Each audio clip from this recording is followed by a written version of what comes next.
Hi and welcome to Let's Talk Photography. I thought today what we do is something just a little bit of fun. You can tell I'm kind of dressed a little funny here. Nice thing about a headshot, you don't have to tuck your shirt in, or you can wear jeans, or you can wear shorts for all that matter. But what we're going to do is I'm just going to show you the living room here. So this is my living room, and what we're going to do is I'm going to take a picture standing in front of the wall unit. And the one thing that you're going to see, and I can remember the first time I saw this, it really amazed me the way this worked. But I can just about black out the entire background without actually having a background. Now this is going to be, you're still going to be able to see a little bit of a shine in the back because of the way that I have the room set up. But you're going to see, it's pretty amazing that you can do this. And basically what you need to do is you set your camera on manual. And I've got mine set at the highest sync speed, which is 1/250th of a second on this particular camera. And I'm using a 180 millimeter lens, so I get it in nice and tight, and it compresses the face very nicely. And you're going to see the lighting, and all I'm using is two lights. I'm using this one right here, which is the Westcott Rapid Box Octa, and then just to get just a tiny little bit of rim light on the back, as I'm using the Rapid Box strip. And you'll see that it's pretty amazing what you can do with just two lights in a room like this. So it really shows you the power of off-camera flash. You're going to get a nice, and what I'll do is I'll take two pictures. I'll take one without any flash, and then I'll take one using the flash, and you'll see what the difference is. And they'll be coming up in just a second. Okay, so here's what here are the photos that we came up with. As you saw, I shot these in my living room. You saw in the video that the living room lamp was on. The living room blinds were open, so it was quite bright in the living room at the time. And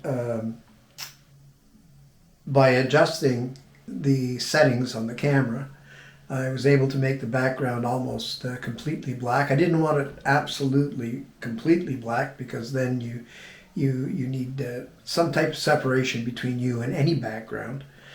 But I didn't necessarily want you to see the entire wall unit and the books on the wall unit and that kind of stuff. So I had my camera set at 1/250th of a second. The ISO was 100, and the aperture was 5.6. So you can see how that works out. So let's just take a look at this one.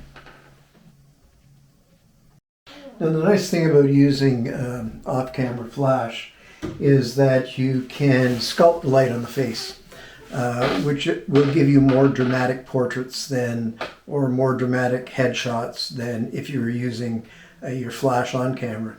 Now, if you don't have if you don't have a stand for off-camera flash, or if you don't have any modifiers, and you're actually using just a bare speed light on top of your camera, which is obviously going to be better than the flash that comes with your camera.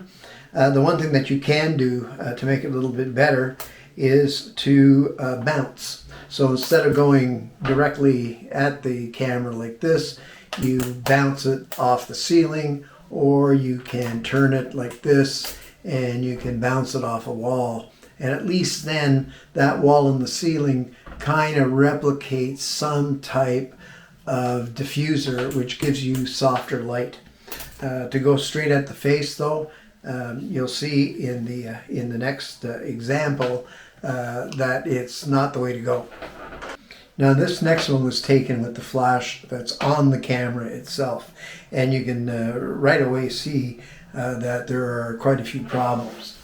So, first of all, you don't get a nice catch light in the eye at all. The background, the light spills too far onto the background, and you get that harsh, unflattering light that you just don't want to see in any kind of portrait. I suppose sometimes there's no choice for this, but when you are doing it, it's much better. First option, use your speed light on your camera and bounce, as I mentioned, or get it off camera and get it inside some type of diffuser to give you softer light. And it also lets you, as I said, it lets you sculpt the light and get a more dramatic, more contrasty shot. Now this next one, as you can see, I left my glasses on for this one, and one of the questions that I sometimes get asked is how do you take these pictures and not get reflection in your glasses?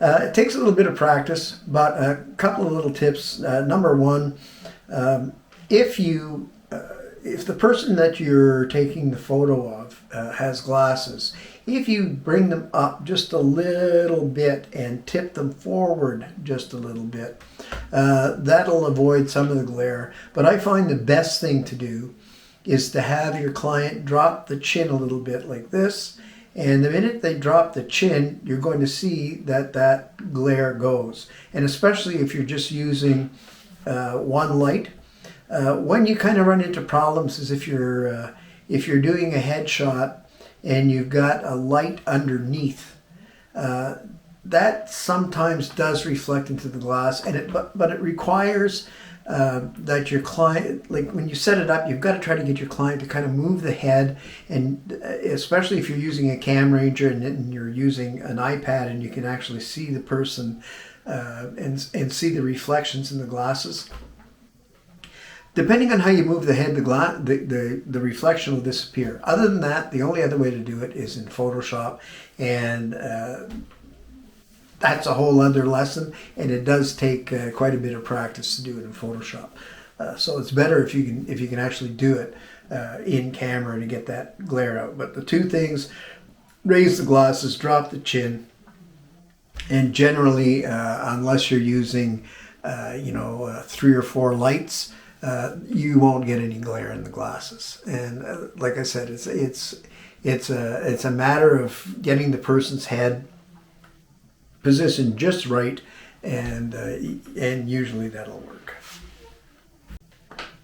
Okay, so I hope that this has been helpful, and that you can really see the advantages of using off-camera flash.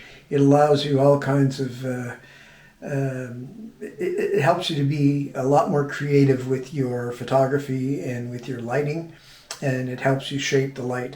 So I'll be doing a few more videos on using off-camera flash, and especially using speed lights. I don't use studio strobes. I'm a speed light guy, mostly because it's cheaper to use the speed lights, and because I don't actually have a full-blown studio. Using speed lights in the house here in my home studio, you just don't need anything more than that. And I have 5 speed lights, which gives me a lot of options to try a lot of different lighting scenarios. And that's what I'll do in the next videos. I'll show you some different lighting setups and what you can get. And of course, I'll also talk about post-processing, because I think post-processing is very important when it comes to doing portraits or headshots. So I hope you enjoyed it, and let's keep talking photography. Talk to you later.